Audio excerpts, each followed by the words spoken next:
Hello, guys. Hello, hello, hello, hello. Hi, everybody. Everybody, we have a special podcast tonight. We have Tamika Russell, so we just going to get right into it. So, welcome to the Gray Area Podcast, folks, where we talk about situations and things that are rarely talked about for whatever reason. So, I would like to welcome Miss Tamika Russell to the show. Hi, Miss Russell. Hi, How are you? I'm awesome. Thanks for having me. How are you today?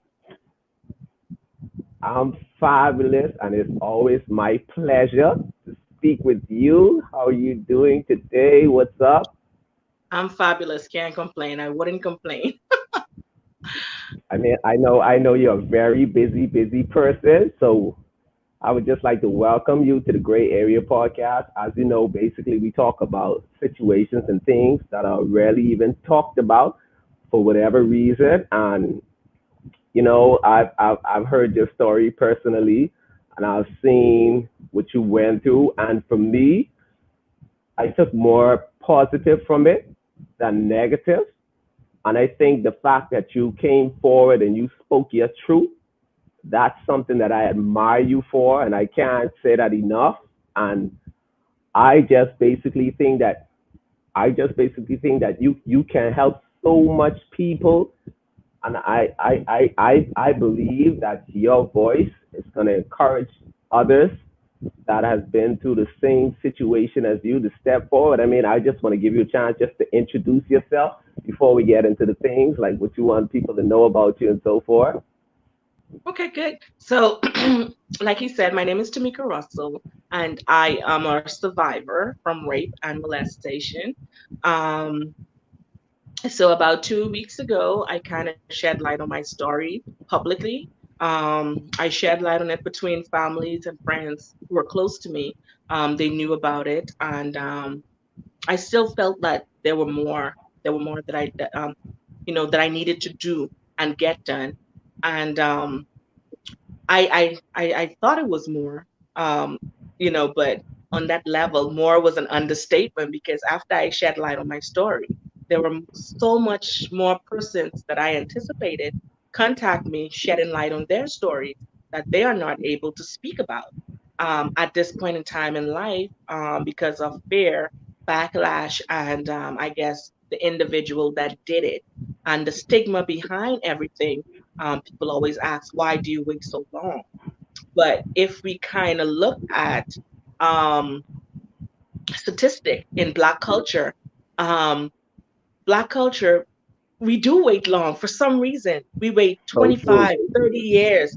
I don't know why we do it, but that's just what we do.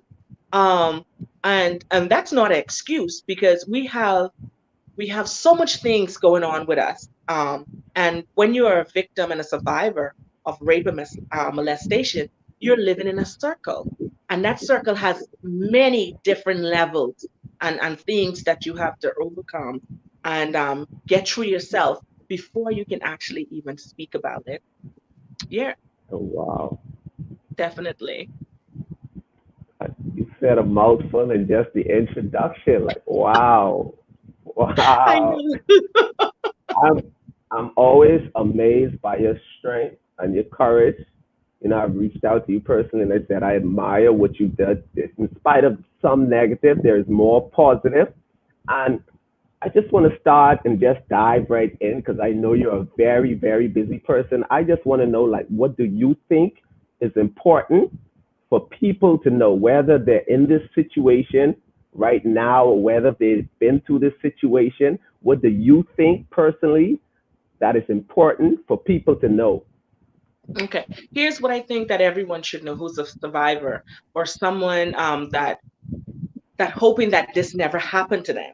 It's not only you. It's a So whole true. selected of people. And the thing about it that we have to understand that predators has no face. It can be your Mm. brother, it can be your sister, your daddy, your uncle, your cousin, anyone.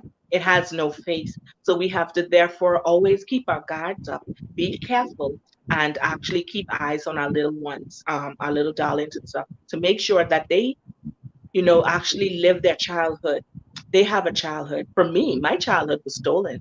I don't even know what it is to be a child. I Wow. might have had few moments of playing hopscotch, marble, um, riding the little pony things. Because I grew up on an island where you didn't have much activities and you didn't have a park, so you just kind of fall in trend with certain little old-fashioned things that you actually did. And I only could remember a few times, but everything, all my memories from a childhood was trying to survive, and that's not a good thing at all. Wow. So my advice to anyone that is going through what I've been through, it's not only you. Um, we were beginning. I'm beginning to start a Me Too movement, 242, because we need like a whole lot of awareness on this because there are so many persons. When I opened my story, I was so amazed that there were so Mhm. many people, men and female, that was molested and raped by family members. And 95% of the time, it's family members that actually hurt you. Wow. Yeah, Wow. Wow. And my thing with you is that you call yourself a survivor. So that's personal. I mean, exactly. in situations whereas the victim themselves, before they get to that point of being a survivor, that they blame themselves, what would you say to encourage them to not blame themselves? Because as you know, in our society now, and in just the Bahamas, as you can see based on when you shared your story, how many people open up to you and so forth, a lot of them think that it's their fault. You being a Yeah, survivor and you don't label yourself a victim. How do they get there? Like what process did you have to go through to actually reach to that point to say, hey, I'm not a victim anymore. I'm a survivor, and to encourage them to not feel that they're to blame. exactly. Like I mentioned before, I created this circle thing, and I created this on some of the things that I actually went through. When you were raped or molested, it's like I said, it's usually someone close to you, family member or a close family friend, and it leaves you feeling vulnerable, selfless, and all that stuff. And after you feel vulnerable, then fear kicks in because they're now you don't know what to do next or how to react or how to feel Mm-hmm. in society. And after fear kicks in, all that time you're being molested and being raped, then you're being threatened by the individual not to speak up, not to say anything, not to call their name. And then you feel extra vulnerable because now you can't say anything because you've just been threatened by someone. So you thought about, okay, maybe if I do say something, what would people say? So the defamation of character then comes into play. Even Wow. though you're a child, you're still thinking that my classmates, they're gonna make fun of me.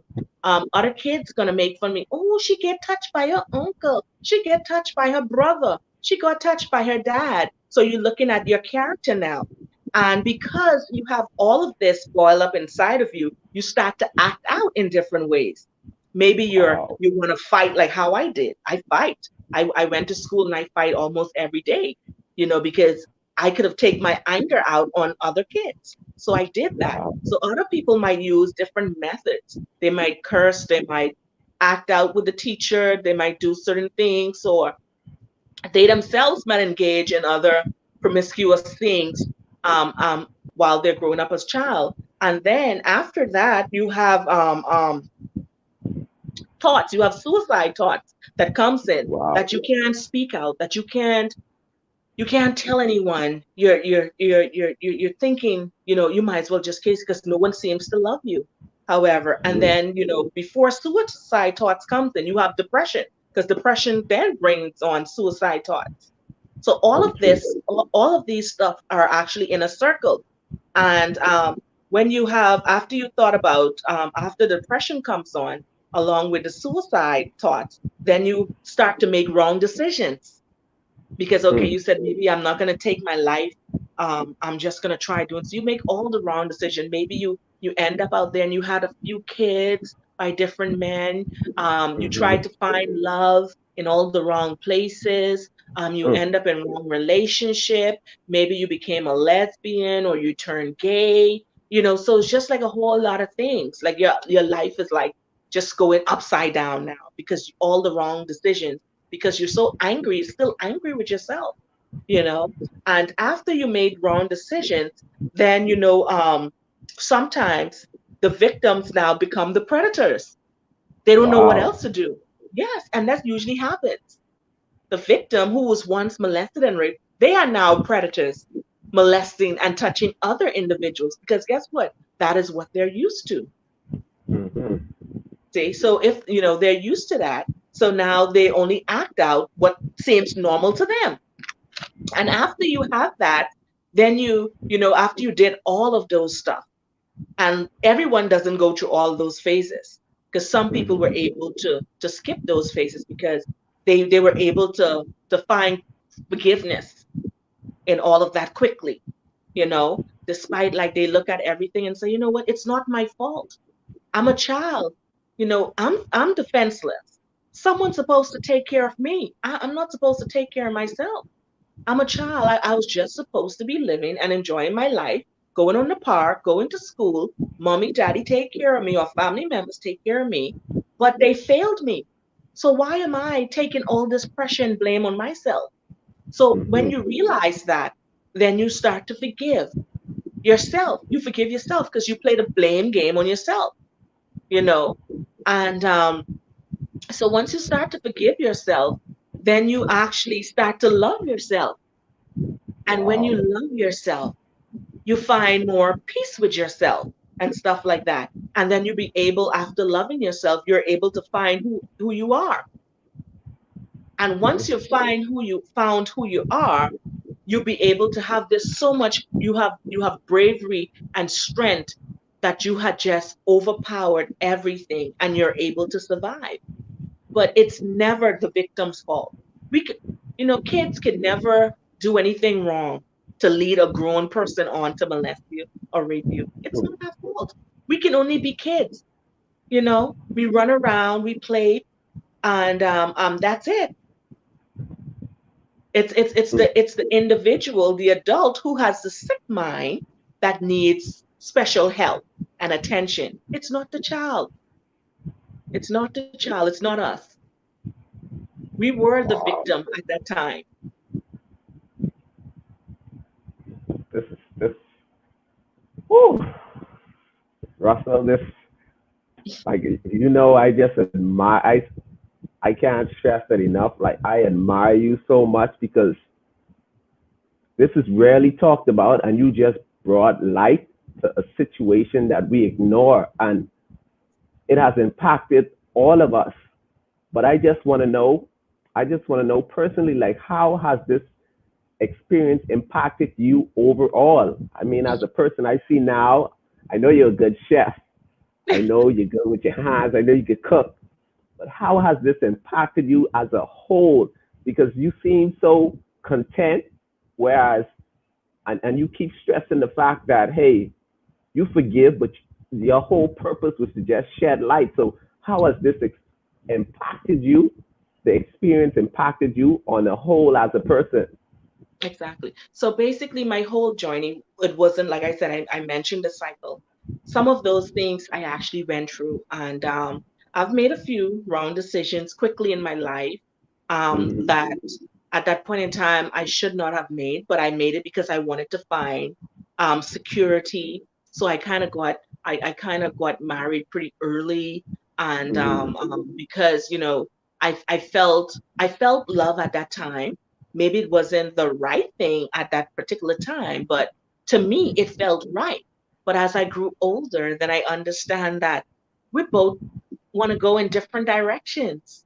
So, the rush thing of it was not too good, but I learned a lot from it. And Mm-hmm. so for me, I with because I end up with a son in all of this. I was raped Mm-hmm. and I end up with a son. So most of my focus had to have to be was always on forgiving and peace and love because I needed to show my son that I had strength to overcome a lot of these things. So I became vulnerable by opening my heart to everyone. That Mm-hmm. was like one of my wrong mistakes. I just start giving, giving, giving all of me until I had nothing else to give. And when I had nothing else to give, everyone that I kept giving to, they just abandoned me. And like 2016, I had a rude awakening, where my life just turned around spiritually, and I just told God, like, put people in my life that who actually needs my help. What is actually my purpose in life? Like, guide me towards it. Continue to protect me and help me to love more and forgive more deeply and honestly and stuff like that. And with my spiritual values and views, that is what kind of pulled me through it all. You know, that pulled me through it all. Definitely, Oh, oh, wow. Hmm. definitely. Russell, I'm just trying to continue because it's so much. Oh gosh. It is. I know you're very busy, so I just want to ask you this question: like, what suggestion do you have to make to others and survivors to come forward like you did? Like, what suggestion would you give them, or what would you tell them for those that don't want to speak about it, for those that are sort of in a cocoon, or for those that, like you say, feel some sort of rejection? What suggestion would you give them to come forward or to speak their truth or to be bold about it? I would suggest to them that first they gotta find themselves. And when I said find themselves, they have to understand that fear eats us alive, and fear is like a killer. So once you have fear in your life, and fear is there to tear you apart and prohibit you from to reaching another level, you have to find a way to overcome that barrier of fear. And once you break fear, that is like a huge milestone in your life. You can accomplish anything. And you have to release yourself from being, torn apart and depressed and feeling embarrassed. Because if you don't, you're not living your true purpose. You're actually lying to yourself that you're happy. And you're gonna actually, and because you're lying to yourself, your energy is gonna start to attract those people with those same qualities who's lying to themselves, and then they lie to you. So you're living in a world where energy attracts particular energies. So you have to Hmm. actually cleanse yourself from certain things. And like I said, it's not our fault that we got molested. It's not our fault that we got raped. It's a sad situation.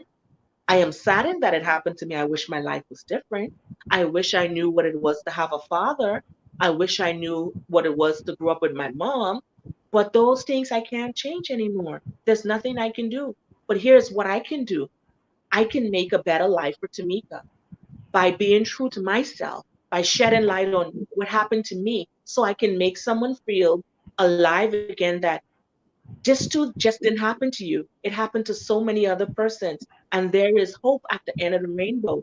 You just have to be committed and tell the truth. Tell your truth. You don't have to fabricate, don't add on, don't put on. If you can't remember certain things, just say you can't remember certain things.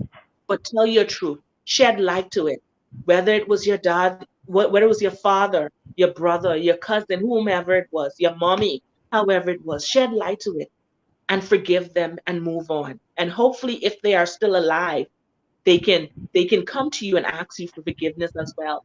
But you have to let go of it because it will eat you alive. It definitely will. It definitely. Oh wow. Cam, thank you. I just want to put this comment here, and this is the only comment you'll have to address because I know you're busy. She said, Mhm. after all these years coming out, people that were, to people that you were molested, their first thought is, why did you take so long? It's like you managed to go through life with this 10-story building on your back. But some comments from people will cause you to relapse and go back to that dark place you crawled out of. And believe me, I prepared myself for that because the world is such a much more bigger place than just the Bahamas and just one or two person's opinion. Like there's a phrase in the Bible, he without sin cast the first stone. And none of us can cast a stone on anyone. And I took this long, like I said, not because I wanted to, because now that I feel safe, now that I was able to overcome a lot of things in that circle that I mentioned before, and now that I'm free. And my awareness is not to get back at those people. It's for them to say to Mika, I am sorry for what had happened to you. Please forgive us. Because I have already forgive them on my end. I have already forgive them.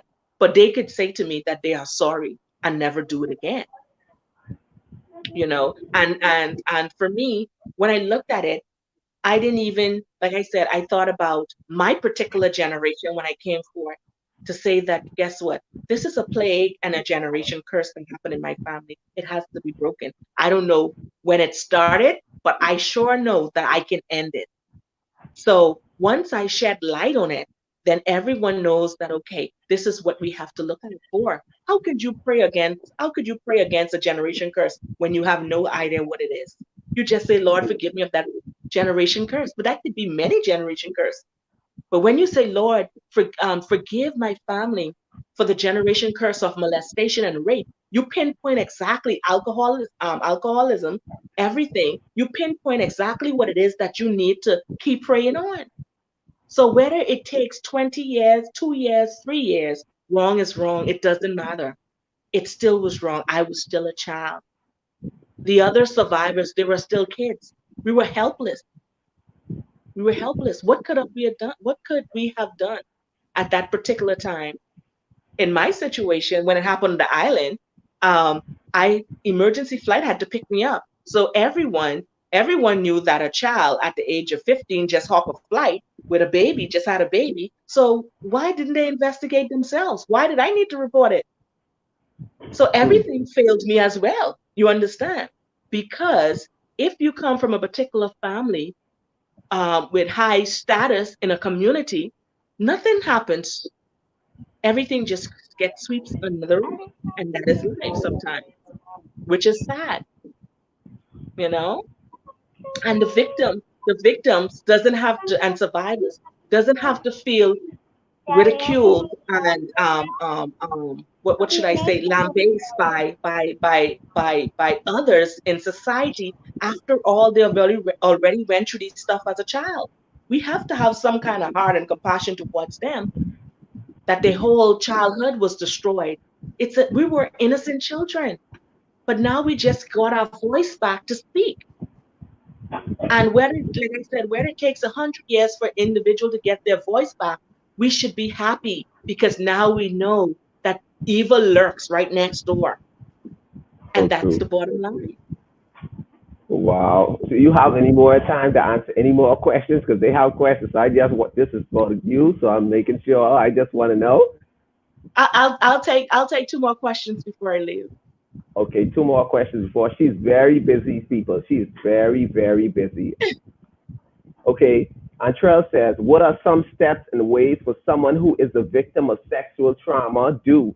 Do you recommend them on overcoming such trauma? Um, what like I remember I mentioned the circle thing and all of that comes to need depression, that trauma and stuff. And believe me, depression can eat. That's like one of the worst things. That it fear is a particular level of crossing a pattern. But that depression, whereas you feel so vulnerable, you feel all alone, you feel worthless, you feel everything you can name, this is how you feel.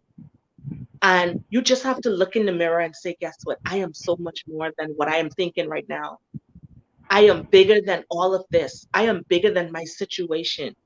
And like I said, we can't do anything without God.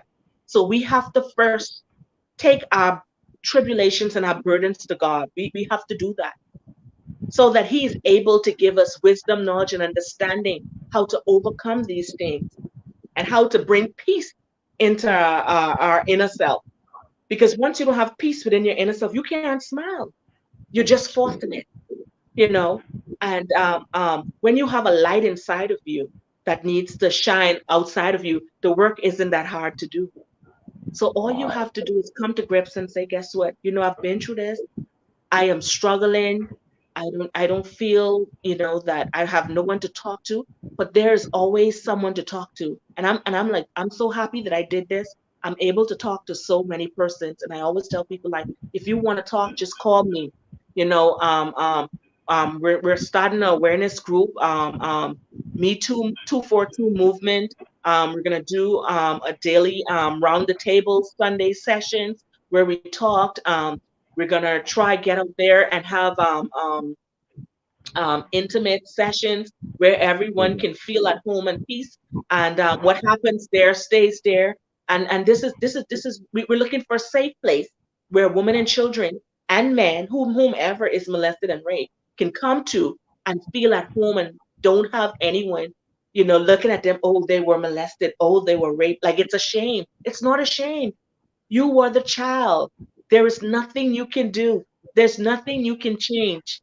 But what you can change now is your future. You got to Mhm. let it go because it will consume you. And if the person is still living, then you make up in your mind that one day you're going to go to and confront them and say, you know what you did to me? It was wrong that you did me. And I hope I forgive you. And I hope that you find forgiveness yourself and salvation and admit that you did me wrong. And then you come to me and ask me for forgiveness as well, even though I have already forgiven you. But admit and come to me, and that is what we have to do, because we can't change the past. We can't do anything. Sad to say, we can't do anything about it. We just have to Okay. make sure our future is bright. We find ourselves and we move forward in life. Wow, and this is the last one, and this is a statement. She says, a lot of people don't want sympathies, so they keep it in. What would you tell somebody that don't feel like they need any sympathy? Um, I wouldn't say, you know, it's when people are sympathetic towards you, they don't know your pain, but they kind of imagine what you went through because they look at their childhood and they knew that they had all these beautiful things going on, and all of that was taken from you. So they analyze the adulthood of a child because now they have kids themselves, and they looking like, suppose someone do this to my kid, I can sympathize with them. This is so wrong. This isn't right. So, don't keep it in. It will eat you alive. You might feel like things have changed, but it hasn't. The only way you can actually be true to anyone if you are true to yourself, you know? And that's the way it is. Wow. Thank you so much for your time. Is there anything else that you'd like to let the people know before you go? Anything at all? Well, like I said before, we have the movement going on, woman to woman.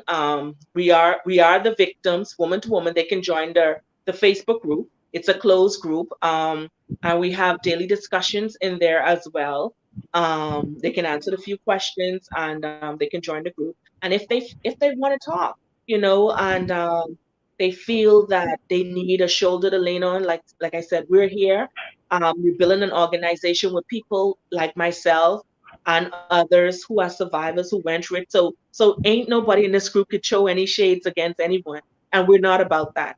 And we don't share your stories unless you're ready to go out there and say, guess what? Put my story out there, pin my name to it, and this is what it is. So if they feel that they want to contact me, they can reach me at 544-8720.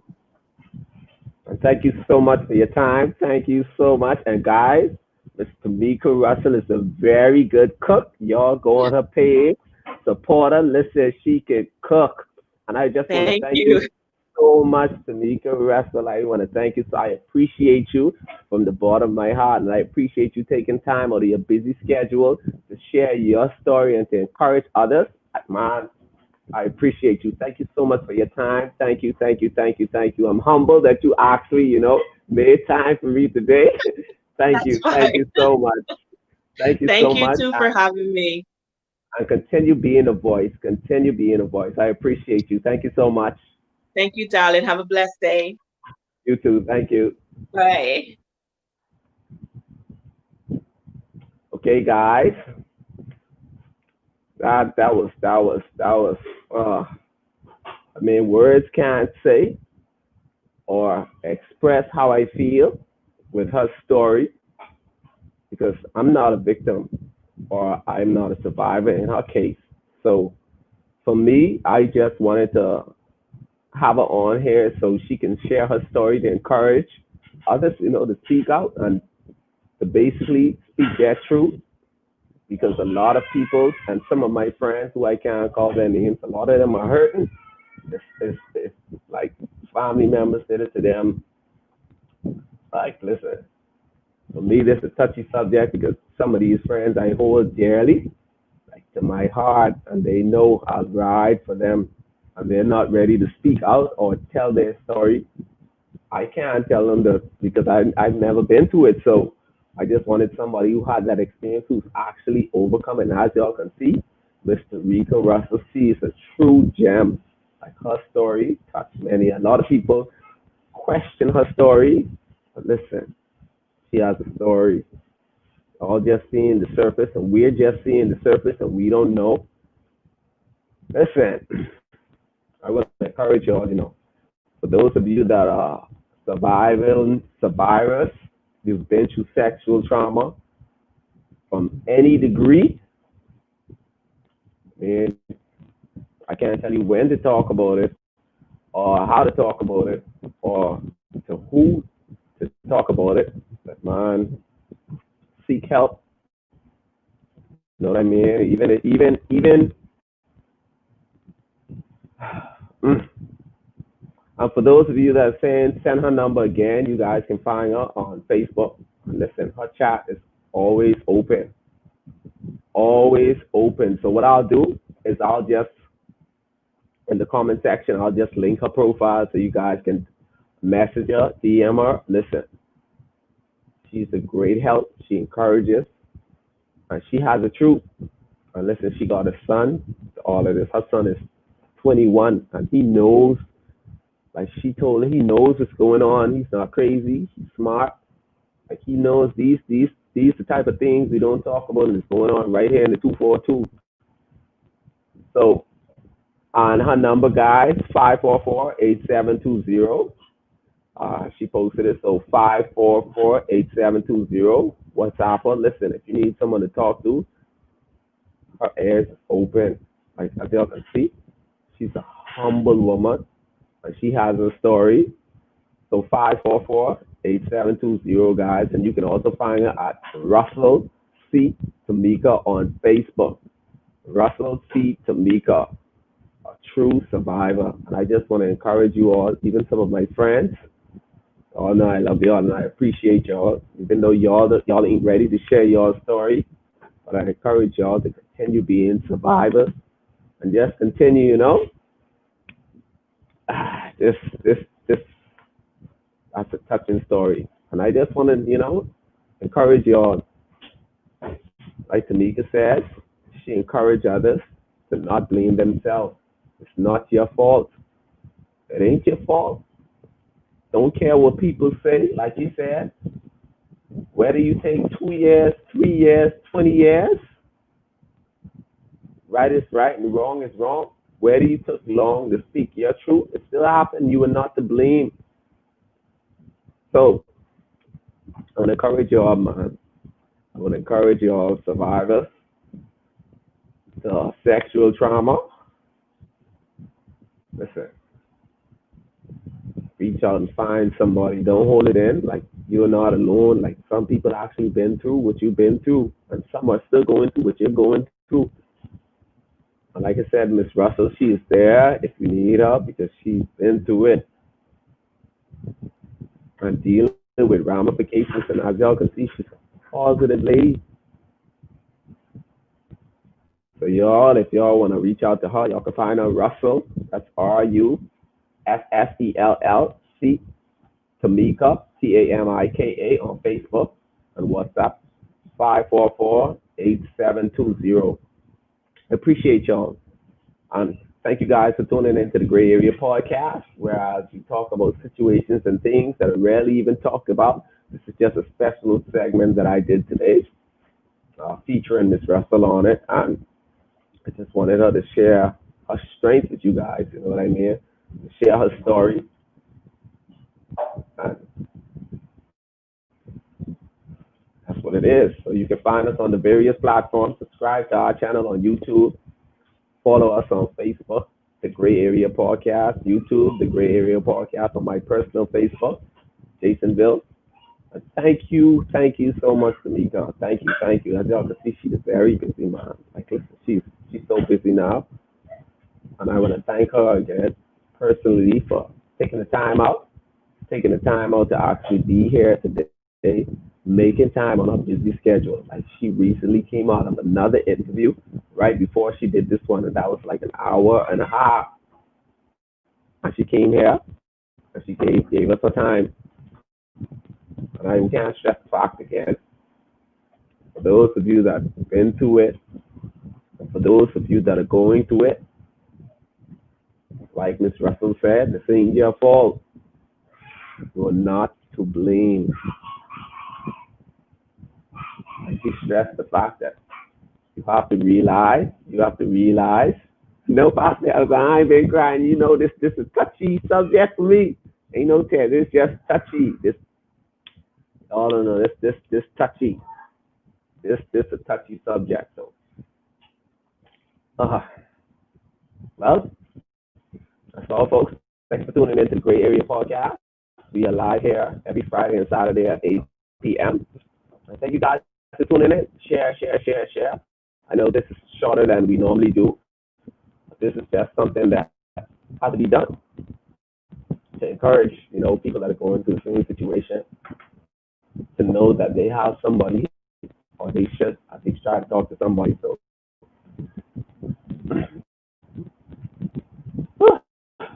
thank you guys for tuning in.